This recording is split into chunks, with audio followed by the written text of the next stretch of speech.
Good morning, students. So, today we will start lesson number 5 from geography. This is natural vegetation and wildlife. So, let me start with the reading of this lesson. Have you observed the type of trees, bushes, grasses, and birds in the fields and parks in and around your school?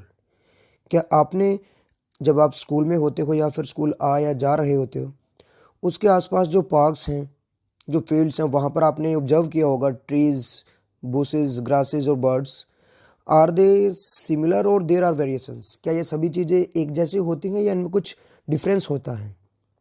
India being a vast country, can imagine the type of bioforms available throughout the country. So India एक बहुत ही बड़ा देश है, बड़ी country है, तो आप imagine कर सकते हैं कि किस किस अलग अलग तरह की बायोडाइवर्सिटी इंडिया में अवेलेबल हो सकती है। Our country, India, is one of the 12 mega biodiversity countries of the world. World में अलग अलग तरह की जो बायोडाइवर्सिटी वाली कंट्री हैं, 12 मेगा कंट्रीज में इंडिया का उनमें प्लेस ऑक्यूपाई करता है। With about 47,000 plant species, India occupies 10th place in the world.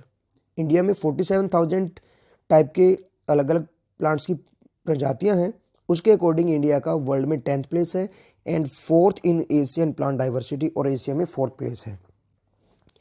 There are about 15,000 flowering plants in India. India में लगभग 15,000 तरह के फ्लावर वाले प्लांट्स हैं which account for 6% of the world's total number of flowering plants. World में जितने भी flowering plants पाए जाते हैं उनका 6% भारत में पाया जाता है। The country has many non flowering plants. India में बिना फ्लावर वाले प्लांट्स भी हैं बहुत से, such as ferns, algae and fungi. India also has approximately 90,000 species of animals, as well as a rich variety of fish in its fresh and marine waters. So India में लगभग 90,000 तरह के animals पाए जाते हैं, उनकी प्रजातियां पाई जाती हैं और बहुत सी अलग अलग वैरायटी पाई जाती हैं फिश की भी। Natural vegetation refers to a plant community. So यहाँ पर डेफिनेशन हमारी स्टार्ट होती है that what is natural vegetation actually. So natural vegetation refers to a plant community, एक तरह की प्लांट कम्युनिटी है which has grown naturally without human aid, जो कि इंसानों की सहायता के बिना प्राकृतिक रूप से पैदा हुई है, and has been left undisturbed by humans for a long time, और बहुत लंबे समय से इंसानों ने उसमें कोई भी इंटरफेयर नहीं किया है उनकी ग्रोथ में। This is termed as virgin vegetation, इसलिए इसको वर्जिन वेजिटेशन कहा जाता है। दस कल्टिवेटेड क्रॉप्स एंड फ्रूट्स, जो हम फसल उगाते हैं, फ्रूट्स उगाते हैं, ऑर्चर्ड्स जो बाग बगीचे उगाते हैं, form part of vegetation but not natural vegetation. तो ये सभी चीज़ें क्या हैं, जो हम फसल उगाई है, फ्रूट्स उगाए हैं, बाग बगीचे लगाए हैं, ये वेजिटेशन तो हैं परंतु नेचुरल वेजिटेशन नहीं है, क्योंकि नेचुरली ग्रो नहीं किया है, ये इंसानों की सहायता से इनको उगाया गया है। So the term flora is used to denote plants of a particular region और पीरियड। किसी क्षेत्र में, एक पर्टिकुलर पीरियड में जो प्लांट्स वहाँ पर पैदा हुए हैं उनको हमने फ्लोरा टर्म का नाम दिया है। Similarly the species of animals are refer to as fauna.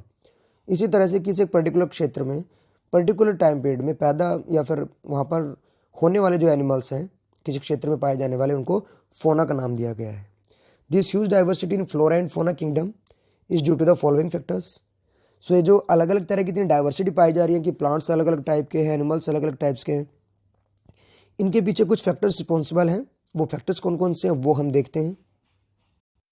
So first of all we have the factor relief and under this we have the topic land.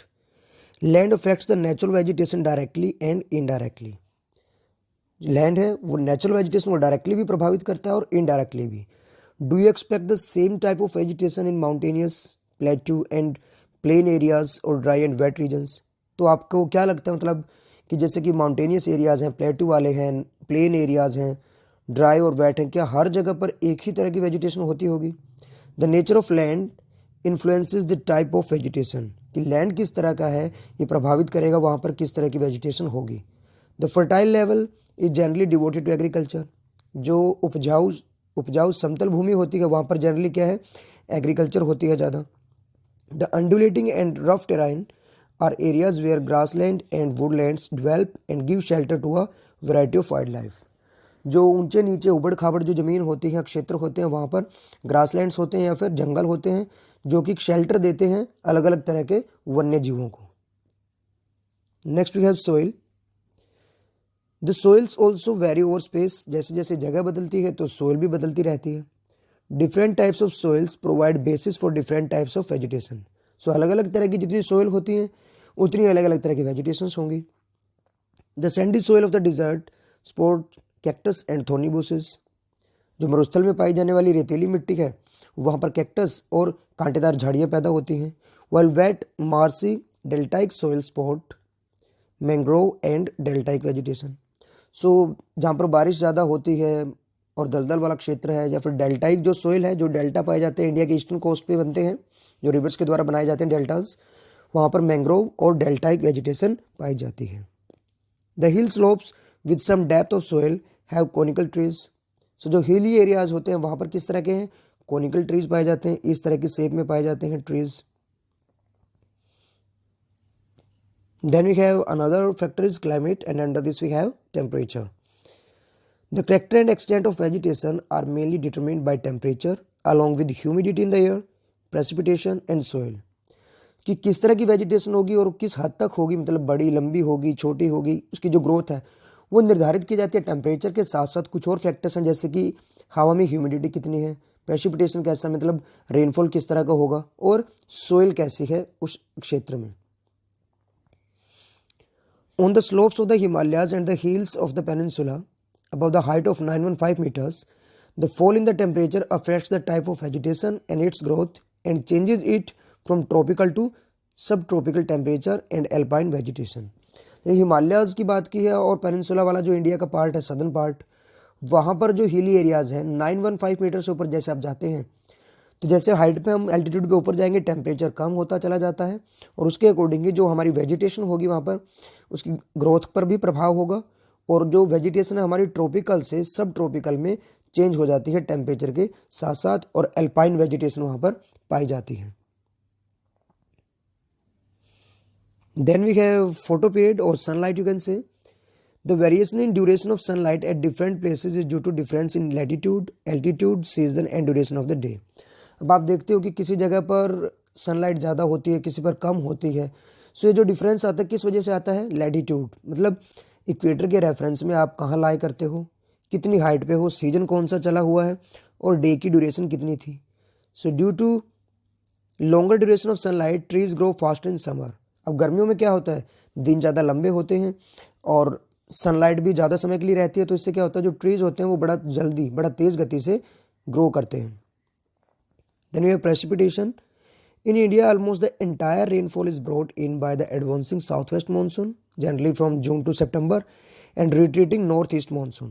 So India में आप मान के चलें लगभग जितनी भी रेनफॉल होती है वो जब इंडिया में मानसून आती है साउथ वेस्ट डायरेक्शन उसकी होती है, एडवांसिंग मानसून बोलते हैं, और जब वो वापस जाती है तो नॉर्थ ईस्ट डायरेक्शन हो जाती है विंड्स की, तो मानसून के द्वारा ही रेनफॉल इंडिया में लाया जाता है। Areas of heavy rainfall have more dense vegetation as compare to areas of less rainfall. जहाँ पर रेनफॉल ज़्यादा होती है वहाँ पर घनी वेजिटेशन, घने जंगल पाए जाते हैं आप कह सकते हैं, और जहाँ पर रेनफॉल कम होगी उतनी ही कम वहाँ पर वेजिटेशन होगी। Have you ever thought as to why forest are important for human beings? क्या आपने कभी सोचा है कि जो जंगल हैं, फॉरेस्ट हैं, वो इंसानों के लिए इतना महत्वपूर्ण क्यों हैं? Forests are renewable resources and play a major role in enhancing the quality of the environment.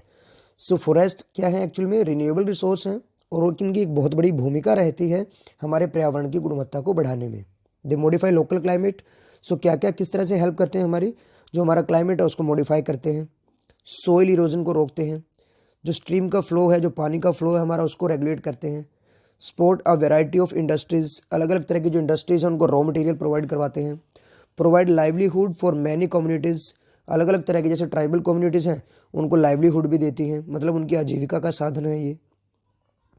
And offer panoramic और सीनिक व्यू फॉर रिक्रिएशन, मनोरंजन के लिए अलग अलग तरह के जो हमारे प्राकृतिक दृश्य भी हमें ये उपलब्ध करवाते हैं। They control wind force and temperature and cause rains. Wind force को, टेम्परेचर को कंट्रोल करते हैं और रेनफॉल भी इनकी वजह से ही होते हैं। They provide humus to soil and shelter to wild life. Soil को ये ह्यूमस प्रोवाइड करवाते हैं और जंगली जीवों को ये शेल्टर देते हैं। India's natural vegetation has undergone many changes due to several factors. So India में जो नेचुरल वेजिटेशन है उसमें बहुत से बदलाव आए हैं, बहुत से फैक्टर्स हैं उसके पीछे, जैसे कि such as the growing demand for the cultivated land, कि अब जनसंख्या बढ़ती जा रही है तो कल्टिवेटेड लैंड ज़्यादा चाहिए। डेवलपमेंट ऑफ इंडस्ट्रीज़, इंडस्ट्रीज़ को डेवलप हुआ है तो इंडस्ट्रीज सेटअप करेंगे तो वेजिटेशन पे उसका इम्पैक्ट पड़ना ही है। And mining, urbanisation and overgrazing of pastures, जो हमारे ग्रासलैंड्स होते हैं उनको पशुओं को चराने के लिए ज़्यादा यूज किया जा रहा है, शहरीकरण होता जा रहा है, तो इन सभी की वजह से इंडिया की जो वेजिटेशन है उसमें बहुत सारे बदलाव आए हैं। The vegetation cover of India in large part is no more natural in the real sense. India में जितना वेजिटेशन है, यदि ज़्यादातर जितने हिस्से पर मान के चलें, वो अब नेचुरल नहीं रहा है वास्तव में देखा जाए तो, except in some inaccessible regions like the Himalayas, the hilly regions of central India and the Marusthali. The vegetation in most of the areas has been modified at some places. यदि हम कुछ एरियाज की बात करें जैसे कि हिमालय जहाँ हम नहीं पहुँच सकते, सेंट्रल इंडिया का जो हिली एरियाज पार्ट है, मरुस्थली यानी कि जो डिजर्ट है, वहाँ पर लगभग ठीक है, थोड़ा सा नेचुरल है वेजिटेशन, परंतु इंडिया में ज़्यादातर जो इस समय पर वेजिटेशन है वो नेचुरल नहीं है और रिप्लेस्ड और डिग्रेडेड बाय ह्यूमन ऑक्यूपेंसी। तो उसको या तो मॉडिफाई कर दिया गया है या फिर उसको रिप्लेस कर दिया गया, फिर उसको बिल्कुल ही डिस्ट्रॉय कर दिया गया, उसको ख़राब कर दिया गया। किनके द्वारा? ह्यूमन ऑक्यूपेंसी, क्योंकि इंसानों ने उस जगह को ऑक्यूपाई कर लिया है। So that's all about this lesson in this video. We'll continue the reading of this lesson in our next video. Thank you very much.